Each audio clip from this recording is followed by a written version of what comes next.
O esquema de apostas tem sido uma febre no Brasil, prejudicando a carreira de muitos profissionais.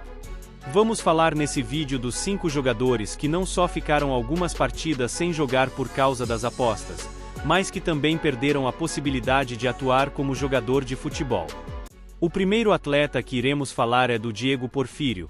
Foi um lateral que também atuava no futebol amador. Em um jogo entre Coritiba e América Mineiro, Diego aceitou R$50 mil para levar um cartão amarelo. Esses jogos que houve manipulação aconteceu em 2023 e somente no final de 2024 houve a punição. Muitos envolvidos nesses esquemas ficaram apenas suspensos por um ano ou alguns meses, porém aqueles com participação mais ativa receberam a punição mais severa.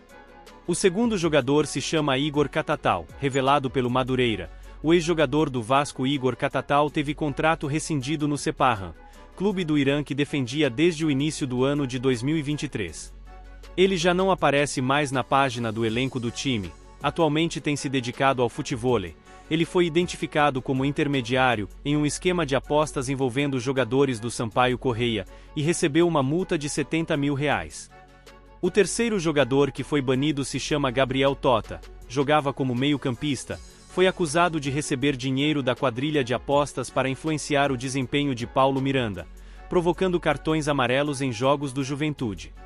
Ele e Miranda foram investigados por uma chamada de vídeo com o chefe da quadrilha antes de uma partida. Ele jogava pelo Juventude. O quarto jogador a ser banido dos gramados se chama Matheus Gomes.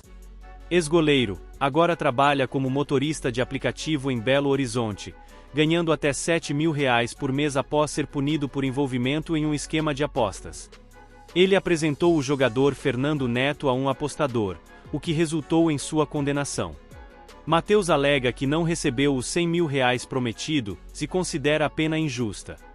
O último dos envolvidos se chama Romário, era considerado o pivô do esquema. Defendia o Vila Nova, aceitou uma oferta de R$150 mil para cometer um pênalti no jogo contra o Sport pela Série B. Disse que errou ao aceitar o dinheiro, mas que nunca forçou cartões ou cometeu faltas de propósito com base em apostas.